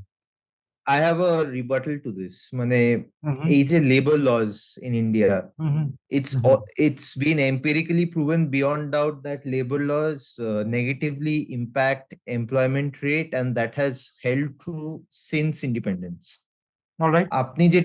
আপনি যেটা বলছেন about basically the state intervening in a free contract between a gig worker and a company and actually enforcing and adding a bunch of rules to it. This is just going to make India's like Frozen. it's very evident. Every 3 minutes it gets frozen. Okay. First of all, I have empiric proof against your claim because I work on this for a living. ইউরোপে এটা হয়নি, প্রথম কথা। ইন্ডিয়াতে Exactly. হয়েছে, but ইউরোপে ইন্ডিয়াতে হয়েছে। এখন my second claim here is ইউরোপের learning, হ্যাঁ, if we transfer to India, it's just isomorphic হ্যাঁ, mimicry, ঠিক and আছে। that has but if been you come from disastrous a fraud. হ্যাঁ, ঠিক আছে, but if you come from an economic background, you would understand that economic laws do not just change because of just so reason. Now, you can't just say that it is India, that is Europe. No, you have to give me the material, concrete reasons of why it is different, right? Economics, after all, at the end of the day, is a question of empirics. You can't just say that eta India, hence it is different, or there are some psychological, cultural factors, and Indians are just different people than Europeans. That's not how economics work. So people have researched these things, and turns out that institutions are also at play here, lack of institutions. If we want to take Webelinian macroeconomics, for example, those institutions need to be built. You can't make jata regulations and recreate a license raj or something Exactly. like that, right? But you also have to recognize the positive effect which things like welfare have on like social mobility, for one. Now, here is one very simple contention I would make, and that contention is, while it is true that India in the past was a comically state interventionist economy, my contention is that it has never been, quote unquote, socialist. We use the phrase Nehruvian socialism, Fabianism all the time, right? But one primary economic factor of socialism is welfare, robust welfare. All socialists agree on that, right? Whatever Communist Party hyphen or whatever Socialist Party hyphen or whatever cult sect type of socialist you dig out of the ground, they would agree. Even social democrats also are agree mild on that. socialists, Right. not really socialists. When did India have good welfare? When did we have robust healthcare, robust education for all, or for that matter, robust social security? অশোকের Insurance. সময় maybe. তো ওটার ব্যাপারে তো কিছু বলতে পারবো না। তো the question, the thing you were saying that, in the past, it is true that till 90s we had terrible growth and then we cut a bunch of regulations and suddenly growth. But what were those regulations we smashed? How many of them were actually helping labor agency, and how many of them were designed to create false monopolies? Because again, as all of us are hopefully thinking in economic terms here, we would not do that layman thing, not that all regulations are same. They're not, of course, and all agential powers in society are not same either. We all understand that there are different institutions and the different individuals and different kinds of capture that is going on all the time in any economy. So that is my contention. Now, a very small concrete example here, again, Bengal, right? Bengal had all those pesky trade unions. Bengal had all that slowdown, etc. My contention is that the trade unions were not cause of the slowdown. The slowdowns were a symptom which created the trade unions, and that the degradation had started to build all the way from Nehruvian autarky when we stopped exporting. That was not trade unions or communism or socialism or any of those things. That was the central government suddenly deciding that we need to be Swaraj and we need to do import substitution and we need to stop exporting. And Bengal was a completely export oriented economy. Nobody asked the Bengali worker what they want, right? It was not the Bengali worker who organized and said, let us stop export. No, that was a policy created in New Delhi because it had this delusion somehow that autarky works. And autarky is not the same as welfare or socialism. Autarky is a bad policy no matter what economic framework you use it in, right wing, left wing, regardless. It has proven horrible in India. So, again, not advocating for just stop technology, freeze the companies, and somehow labor will prosper. Not at all. But rather forcing. Okay, now comes the second thing. And Srinjoy, this one I'm very particular about because I'm going to make not, I've been making economic arguments. I'm going to make a legal argument and not an economic argument on this one. Where you said free contract. That was the phrase you used, right?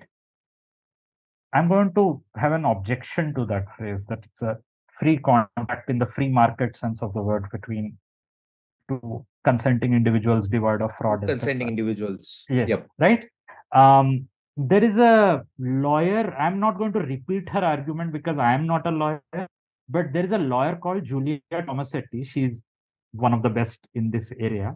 And what she did was a scholarly legal analysis of the EULA agreement between the driver and Uber. Went through it line by line and did a beautiful analysis of that. There is a paper which I would পুরোপুরি ইংরেজিতে চলে গেছি, আপনাদের audience আমায় গালি দেবে। তো ইনি একজন না লয়ার না, হচ্ছেন, it's fine, it's fine, it's fine, Julia It's fine. Tomassetti একজন প্রফেসর হচ্ছেন লয়ার, and উনি কি করেন যে she looks at the contract between the driver আর উবারের মাঝখানে যে কন্ট্রাক্টটা, তাকে লাইন বাই লাইন যায়, she analyses it, she find something very interesting there. Historically there have been 3 রকমের contracts in human history in legal theory. একটা হয় পুরোপুরি কন্ট্রাক্টস মেড আন্ডার কোয়ারশন, যাকে বলে, ঠিক আছে, if you are a slave or if you are a serf, আপনি যদি বন্ধুয়া মজদুর, the contract between you and your employer is not really a free market contract, right? পেছনে চাবুক দিয়ে মারছে, কি কন্ট্রাক্ট, বা তুমি গরিব, you are in debt, you had to pay off your debt, যেরকম ভাবে বন্ধুয়া মজদুর হতো ব্রিটিশ টাইমে, and then they were like, you have to work for me for 20 years, after that you are a free individual. Those are the first kind of contracts in human history. Then came the quasi-free contracts, which are employment contracts. Now, employment contract is not completely free in the sense that any economy, the employer is more free than you are when the contract is being made. You as an employee need to pay rent, perhaps you need to buy stuff to live. An employee is in a vastly more powerful position. Because of those, employment contracts have certain features which other contracts don't. At an employment contract, employer can look over your shoulder at work and ask you to sit at some place, do certain works, control your time, which you have signed away. Other contracts are not that invasive. In an employment contract, often there are penalties for breaking the contract. Other contracts have more equitable power relationship. দুজনই break করতে পারে ওটাকে. There are clearly defined penalties for both parties in other contracts. The employment contract, often the employer has much more leeway than the employee when a contract is broken or distorted, etc. And then the third kind of contract is a purely free market contract. You are a producer, I am a consumer. You sell me stuff, I give you money, we have a contract. Complete equal parity, complete lack of coercion. And Julia Tomasetti, she asked a very nice question. Employment contracts have certain characteristics. Free market contracts have certain characteristics. Uber claims we are a free market, right? Driver যখন ইচ্ছা আসবে, যেরকম ভাবে ইচ্ছা নিজের service দেবে, customer ওকে পয়সা দেবে। তো Julia টমাসেটি said, let me just read this contract and see যে কি এটা সত্যিকার একটা ফ্রি মার্কেট কন্ট্রাক্টের মতন, or is it more akin to an employment contract? And surprise, surprise, it is way more akin to an employment contract than a free market contract. Because I'll give you some small examples. When you আপনি যখন Uber একটা ride নেন, তারপর একটা আসে 5টা star, right? You give 3 star, 4 star, 5 star, you leave. Uber, using those stars, using your ratings, suspend a driver, cut their money, throw them out of the app, anything. But nowhere in the contract is it written how many stars you need on average to keep the service. This wouldn't fly in a free market contract. There are thousands of such small things, and Tomasetti's paper lays them out very bare. And once you read it, it's actually quite shocking that how does this thing even fly legally? And এরকমই logic লাগিয়ে ব্রিটেনে এই কেসটা, like Uber lost the case where the government basically said that you guys are bullshitting. These are not free market contracts. You are basically employers pretending to not be employers. So এই ব্যাপারটা আছে, and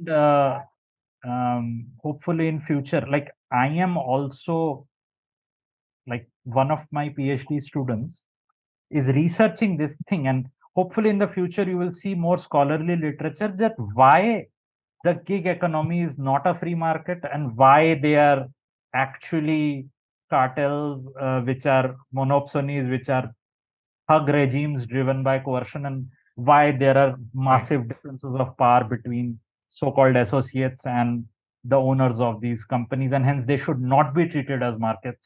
They should be treated as factories. So কাজ চলছে এটা নিয়ে. Hopefully I will also release some papers in the future, but that is my argument, that they are not markets. মানে আমি recently ওই এইখানে একটা মুভমেন্টের সাথে আমি মানে খুব ওপরভাবে আমি কিছু লোক আরো বেশি ইনভলভ ছিল কলকাতায়, যে এই ডেলিভারি বয়, সুইগি এবং ইত্যাদি যে ডেলিভারি ব্লিঙ্কিট, এদের যেটা হয়েছে যে রিসেন্টলি কিছু কিছু ওই যেহেতু ওদের টোটাল বেসটা বেড়ে যায়, মানে initially when people are making money there are more people are coming into it, এবং তার ফলে ওদের টোটালি এটা কমে যায়, এবং হট করে একটা সময় হয় যে ওদের ওই পার প্যাকেট ইয়েটা হট করে কমিয়ে অনেকটা কমিয়ে দেয় আর কি, মানে মানে অ্যাজ পার দেয়ার, মানে it's because they try to argue as a free contract that we are just offering this from now on, so if you do not like just, এবার যখনই ওই ওভারঅল বেসটা বেড়ে গেল, they can like afford to do this kind of things actually, they can vary this, there is nothing that sort of prevents them to like suddenly decrease the money. When 18th century capitalism, the global system we all live in, যখন আমরা contract জিনিসটাকে properly mature করি human সোসাইটিতে, কেউ তখন এটা ভাবেনি যে কন্ট্রাক্ট একটা এরকম হতে পারে যে প্রত্যেক 5 সেকেন্ডে কি 10 সেকেন্ডে নতুন একটা কন্ট্রাক্ট হবে, রাইট? তখন আমরা ভাবতাম যে কন্ট্রাক্ট ইজ আ কন্ট্রাক্ট, আমাদের মধ্যে তোমাদের মধ্যে একটা কন্ট্রাক্ট হলো, ওই salary decided, that is what is decided, price decided, that is what is decided. The thing with this platforms is এরা প্রত্যেকটা টাইমের কন্ট্রাক্টটাকে রিনেগোশিয়েট করতে পারে আর অটোমেটেডলি করতে পারে, because now we have the computer technology, right? একটুখানি পারলো রিনেগোশিয়েট করলো, বললো তোমাকে ভালো লাগলে ভালো লাগুক, নইলে বেরিয়ে যাও। অ্যান্ড তোমার কাছে কোনোই you are not a person who can argue, মানে তোমার কাছে জব নেই এই মার্কেট, তো তুমি ওটা মেনেই নেবে। So technology and what the economy it has created has also, মানে আমাদেরকে আমাদের যে লিগাল ইনস্ট্রুমেন্টস গুলো ওগুলোর ব্যাপারে একটু ভাবতে হবে, কারণ কি টেকনোলজিটা অনেক আগে চলে গেছে, legal instruments are still there. Machine learning আর অটোমেশন দিয়ে একটা প্ল্যাটফর্ম প্রত্যেকটা 5 মিনিটে নিজের কন্ট্রাক্টটাকে রিনেগোশিয়েট করতে পারে, কিন্তু কন্ট্রাক্ট কি হয় ওটা আমরা এখনো ওই 17th সেঞ্চুরি মডেলে চলছি, যে একটা কাগজ হয়, ওটার নিচে 5 জন সাইন করে বা 5 জন এইদিকে সাইন করে। ইনফ্যাক্ট একটা মজার কথা বলি, আমিও একটা ওয়াজ টকিং টু একটা ট্রেড ইউনিয়নের একজন ড্রাইভার থেকে, যারা এই উবার টুবার ওলা টোলা চালায়, ওয়াজ হরিফাইড টু লার্ন যে ও কখনো never actually got a copy of the contract. সব ইলেকট্রনিক, তো তো ওরা তো এটা এটা বুঝতে পারে না যে there is an actual agreement somewhere, ওটা পড়ে you have to sign it and all. তো ওকে ওকে দাবিয়ে দিল, সাইন হয়ে গেল জিনিসটা। ইউরোপে there is a phrase called informed consent, যে just pressing an okay button cannot be a contract. You need to have knowledge of what you are consenting to, and if you don't give the other person that knowledge, you are basically doing fraud. You are basically violating the laws of the market, the fundamental law that fraud cannot exist, right? For a market to work, information symmetry needs to be there. So exactly. তো তো এই তোমার জিনিসটা রিসার্চে তুমি কি পেয়েছো যে in the sense উবারের যারা আমি এজেন্ট, দেখেছি। হ্যাঁ, যারা ড্রাইভারদের সোর্স করছে, এই হুম হুম বেসিক ওয়ার্কফ্লোটা হুম ওরা ম্যানেজ করে, হুম আর দে মিসলিডিং কন্ট্রাক্টরস? মানে তোমার আই ডোন্ট, ইজ দ্যাট ওরা এতটা জানেই না যে ওরা মিসলিড করবে। মিসলিডিংটা অনেক উপরের level. It is all a procedural thing. যারা এজেন্ট, যারা সোর্স করে, যারা হেল্প ডেস্ক চালায়, দ্যাট মানে ইটস নট অ্যান ইন্ডিভিজুয়াল যার কলার ধরে তুমি বলতে পারবে এ তুই মিসলিড করছিস। There is a whole infrastructure which has grown out of control basically, and যখন ওটা গ্রো হচ্ছিল, ম্যাচিওর হচ্ছিল, কেউ বেশি দেখেনি, তখন সবাই হ্যাঁ ভালো কনভিনিয়েন্ট গাড়ি পাচ্ছে, পয়েন্টের থেকে পয়েন্ট বি যাচ্ছে, তখন ড্রাইভাররাও বেশ খুশি। অনেক পরে আমরা এগোনোর পলিসি ইম্প্যাক্ট বুঝতে পারি, ইন্ডিয়াতে স্পেশালি। অন্য দেশে there were more intelligent reactions, ইন্ডিয়াতে রিয়াকশনটা অনেক পরে আসে। যখন এই কোম্পানিগুলো ইন্ডিয়াতে এসেছিল আর এরা যা যা মানে প্রমিস করেছিল, দোজ ওয়ার ইনসেন প্রমিসেস, অনেক বড় বড় promises. They promise the drivers কিছু বছরে ওরা ইনস্টলমেন্ট দিয়ে নিজেই কার ওনার হয়ে যাবে, ওরা এত কামাবে যে they will become completely autonomous free agents. এখন এটা শুনে তো ভালো লাগে, তখন একটা ফ্রেজ এরা অনেক ইউজ করতো, এখন করতে বন্ধ করে দিচ্ছে, তখন অনেক পপুলার হয়েছিল, উই আর ডেমোক্রেটাইজিং, আমরা ডেমোক্রেসি আনছি ইকোনমিতে, তোমারও গাড়ি হবে, তোমারও গাড়ি হবে, সবাই গাড়ি হবে। এখন ইকোনমিস্টরা বলে যে না না, এটা রেন্ট সিকিং বিহেভিয়ার, এটা কোনো ডেমোক্রেসি ফেমোক্রেসি না। এটা একরকমের পুরোনো আমলে যেরকম হতো, যে একটা জমিদারের কাছে অনেকটা জমি হতো। হ্যাঁ, অ্যাজ এ চাষি you are free, you can live to starve basically, but you would never leave, na? You will work there and give your lagan, because if you leave, you will starve. So and you will never own the that irony land also. is here the landlord does not own the land also. He owns nothing. Yeah, he owns nothing, He owns and the yet intelligence, right? he extracts That's rent it. from everything. So it is a beautiful system in that sense, for the creators of the system, and they also can infinitely expand without creating profits or showing anything to the market shareholders, because the market is willing to throw insane amounts of money at them. They can constantly keep expanding without paying off any of their debt, and they have become too big to fail. So the market will throw more money at them because, by God, if one of them fails, they will take down so many people with them. So this is not, whatever this is not a free market. Uh, this is what it has always been, in a sense. In that sense, everybody from leftists to even like neoclassical based mainstream economists have always said that at the end of the day, the free market is a figment of imagination which has never existed, right? And we have always, especially in this country, after looking at the disasters of socialism, we have always had that bit of anger, right? যখন কেউ বলে যে এটা socialism ছিল না, তো তুমি বলো কি তাহলে, where is the real socialism? Similarly, now I don't let people say this is not real capitalism. If that was socialism, this is capitalism. You have to agree. Like, this is not real capitalism. This is rent-seeking behavior. This is market distortion. Nah, the market is there to be distorted, and it will get distorted more. There will be more monopolies because market will have a tendency towards monopolization. There is nothing to be done about it. And the fun fact is that a lot of academics have realized it, but now their condition is, okay, this exists, but what can be done? This is the state we What have. can be These are done? the companies we have. So The state is not exactly caring about the ordinary person. The companies are not exactly caring about the ordinary person. The Bangalore entrepreneur certainly does not care anything about anybody else. So হ্যাঁ, মানে এইখানে একটা মানে যে কথাটা বারবার উঠে উঠে আসছে যে মানে কিছু কাইন্ড অফ মনোপলি আর কি, এবং সেই কোম্পানির মধ্যে because you can not change the top executives, they are not democratically selected. It's always about like the stakeholders and like in particular the big stakeholders. মানে আমরা একটু শেয়ার কিনতে পারি, but we are not the real stakeholders, right? you will never So get company never- policy wala sharehold. Yeah. But কিন্তু ওরা বলে যে তোমরা ভোট দিতে পারো আর কি, মানে এটা একটা হাস্যকর ব্যাপার। ওটা how That much share may- Friedmanian concept of voting with the money was never real Uh, for anybody real, right? When for 90% of Exactly. the population, that is nonsense. does- So, হ্যাঁ। এবারে মানে হ্যাঁ, যেটা আমি this বলতে চাইছি answers your যে question that why am I in policy? Because policy is very interesting. You get to do this definitely. every day. You get to bang your head against a wall every day thinking about, you wake up and you are like, oh, okay, abar kore, you But read while news and being you're a like, technologist, 5 terrible while being- laws and every day. Like, there is a saying in the comedy industry, na, in India, content ki kami nahi hoti. Content will never run out.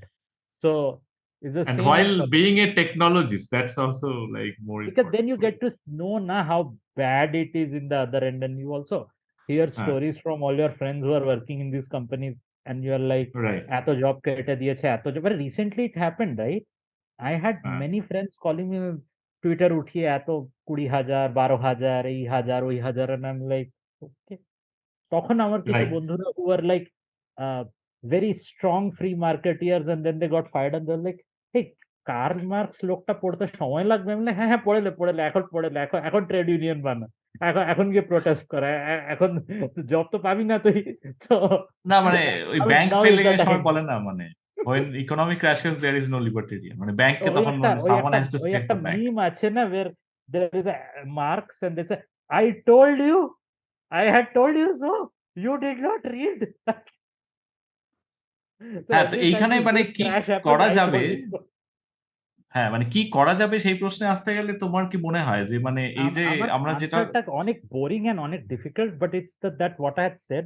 But হ্যাঁ, যতক্ষণ মানে যেটা আমি সাধারণ বলছিলাম মানুষ, যে যেটা হচ্ছে যে তোমার কিছুটা যে স্টেকের ব্যাপারে আর কি, মানে ধরো কিছুটা কোঅপারেটিভ মডেলে যাওয়া, মানে কোঅপারেটিভ মডেল একটা অল্টারনেটিভ হিসেবে অনেকে প্রপোজ করছে আর কি, যারা সোশ্যালিস্ট পজিটিভ নেগেটিভ দুটো আছে কোঅপারেটিভ মডেলের। আগে পজিটিভটা বলবো কেন কি আমি অনেক, হ্যাঁ ছোট্ট একটা রিজয়েন্ডার দিচ্ছি, ছোট্ট একটা রিজয়েন্ডার প্রশ্ন, যে কোন দেশ কি আছে যে দেশের মডেলে আমরা পলিসিটা মানে ডিজাইন করতে পারি? যেমন এই গিগ ওয়ার্কার যে বললেন, ভালো কোয়েশ্চেন। এই গিগ ওয়ার্কার দুটোই আনসার করার চেষ্টা করবো। প্রথম আনসারটা দেশ না, পুরোপুরি কোনোই দেশ নেই, কেন কি পলিসি কখনো দেশের লেভেলে হয় না। আরে জাস্ট একটা কিউরিওসিটি, একটা ছোট্ট কিউরিওসিটি, যে গিগ ওয়ার্কার যে বললেন, চায়নাতেও তো এই সেম টাইপের টেক কোম্পানি আছে। চায়নাতে একদম আছে। চায়নাতে তাহলে কিরকম মানে সিচুয়েশনটা কিরকম চায়নাতেও কি সেম আমাদের থেকেও বাজে। চাইনাতে একটা মডেল চলতো 996 মডেল বলতো ওটা, 6টা দিন 9 ঘন্টা কাজ কর, এরকম একটা। তো আমার যখনই কথাটা হয় আর পলিসি নিয়ে কথা হচ্ছে, তো ওই লেফট এ বামপন্থী, এই চাইনা চাইনা কি মানে দেখো, চাইনাকে লেফটিস্ট না বললেই ভালো হবে। ওখানে এখান থেকেও বেশি প্যারাসিটিক্যাল রুথলেস ক্যাপিটালিজম কাজ করছে, আর অনেক সময় ধরে কাজ করছে। আর ওদের আজকের পৃথিবীতে কে লেফটিস্ট অ্যাকর্ডিং কেউ টু নেই, ইউ? দ্যাটস আই থিংক আর কখনো ছিল না। ওইটা ইন্টারেস্টিং আমরা কোয়েশ্চেন। নাই গেলে ভালো হয়। আমি policy which is more doable, ওটা তাই আমি বলি যে কান্ট্রি হ্যাঁ লেভেলে যে don't ask this hmm, question, কি কান্ট্রিকে আমরা চোখ বন্ধ করে কপি করতে হ্যাঁ পারি, মানে এই কারণে ওই এটা করার ভালো খুব একটা মানে নেই as such। কোথাও হচ্ছে না। কিন্তু যদি ইন্ডিভিজুয়াল পলিসি লেভেলে আমরা একটা কোয়েশ্চেন মানে যে যদি জিজ্ঞেস করি, কোঅপারেটিভের হ্যাঁ কথাটা যেটা বললাম, এই কোঅপারেটিভটা কোঅপারেটিভ না। আসছি, আগে পলিসি হ্যাঁ কোয়েশ্চেনটা সমীক্ষা উইল ট্রাই টু আনসার। হ্যাঁ যে কিছু পলিসিস আছে যেগুলো I would say more than others Europe is still trying. আর আমি এটা বলবো না যে জিডিপিআর কে চোখ বন্ধ করে কপি করে না, ঠিক আছে, জিডিপিআর এ অনেক প্রবলেম আছে, আমায়ও আছে। আমি এটাও বলবো না যে European social democracy best model. I am a leftist, I have lots of criticisms of social democracy. কিন্তু পলিটিক্স আর পলিসি দুটো ব্যাপারেই you can't sort of ask for that thing না যে give me one model I will copy it top to bottom, no। কিন্তু হ্যাঁ, ইউরোপে অনেক কনভারসেশন আছে, and what is to copy is not policy but rather public participation or politicization। the question is যে প্রাইভেসির কথাটা, rights এর কথাটা, rights মানে সোশ্যাল রাইটস, ইকোনমিক রাইটস, সব রকমের রাইটস, ইউরোপে the public is invested. Because the public is invested, there is a vote attached to these questions.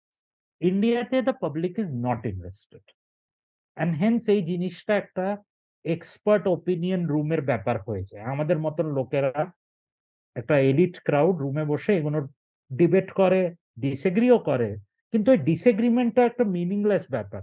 কেন কি ইভেন ইফ ইউ ডিসএগ্রি, সবাই ঘরে বসে, you know, we are not going to lose out on anything, even if things go bad, really bad, even if there is massive unemployment, আমাদের মতন লোকেরা বেঁচেই যাবে in any economic system, right? আমাদের মতন লোকেরা মানে একদম একটা হাইপার ক্যাপিটালিস্ট কান্ট্রিতে হলে, বা একটা ইউএসএসআর বা নর্থ কোরিয়াতে বা ওরকম ভাবে কোনো জায়গায় হলে আমাদের মতন লোকেরা বেঁচেই যাবে, কিন্তু আমাদের কাছে আছে, পয়সা আছে, বলতে পারি ভালো করে, ইউনো, প্রিভিলেজড লোক আমরা, আমাদের কিছু হবে না। তো for a lot of this things I think আমাদের মতন লোকেদের জন্য এই জিনিসটা একটা একাডেমিক ডিসকাশন হয়েছে। ভালো কথা, you agree I agree, you disagree I agree, তারপরে গিয়ে আমরা অ্যানিমের কথা বলবো বা পপ কালচারের কথা বলবো, ওটাও একটা টপিক, এটাও একটা টপিক, ওটাও একটা টপিক। কিন্তু যেই গরিবের চাকরি যাচ্ছে, যার স্যালারি কাটছে, যার কাছে কোনো অপশন নেই, যে ডেসপারেট হয়ে গেছে, ওকে আনতে হবে এই কনভারসেশনে, নইলে এটা হবে না। ইউরোপ থেকে যদি কিছু একটা জিনিস আমরা শিখতে পারি, ওটা যে somehow their civil society is much more engage than আমাদের সিভিল সোসাইটি। আমাদের কাজটা মানে anybody who is even remotely conscious, politically policy wise conscious, আমাদের কাজটা এই জিনিসগুলোকে ট্রান্সলেট করে করে লোকেদের বোঝাও। মানে একটা তো আমি ইন্ডিয়াতে এটা অনেক দেখেছি যে there is massive distrust of the masses। লোকেরা গাধা শিখবে না, ইম্পসিবল, এখানে কিছু হতে পারে না, এই মেন্টালিটিটা অনেক বেশি আছে আমাদের এলিট ক্লাসে। এটা আমি অনেক দেখি, and there is a lot of sneering involved towards people, definitely right? Definitely এটা I deeply disagree with।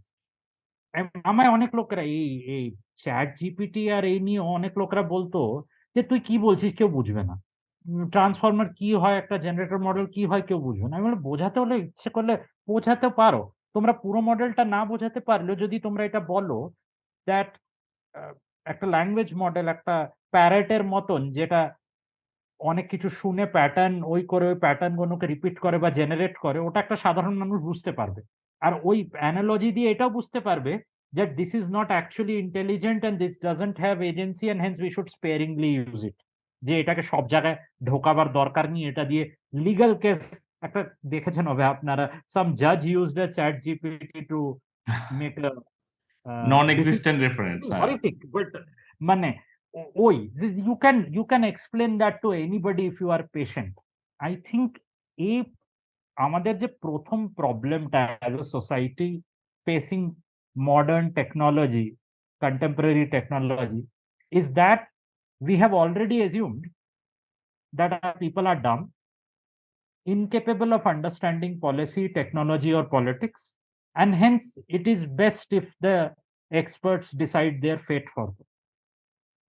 I am, as a not just as an AI scholar or a policy scholar, but also as a professor, deeply opposed to such thinking. I like to teach, and I believe that আমি এটা ভাবি যে লোকেরা বুঝতে পারে, and when I say লোকেরা বুঝতে পারে, I don't mean আমাদের মতো লোকেরা, I mean একদম সোসাইটির যে মার্জিনালাইজড গরিব ও বুঝতে পারে, ইনফ্যাক্ট বাচ্চারাও বুঝতে পারে। রিসেন্টলি আমি একটা মিউজিয়ামে গিয়ে একটা টক দিয়েছিলাম এর উপরে, 5th ক্লাস 12th ক্লাসের বাচ্চাদের মাঝখানে বাচ্চা ছিল, ঠিক আছে, ওদেরকে মিম দেখিয়ে আর কার্টুন দেখিয়ে আর ওই দেখিয়ে I could somehow manage to keep their attention for 1 hour. It was very hard, but it was possible, and they could understand, like, you know, with examples, with graphics, with memes, you can explain anything even to a child.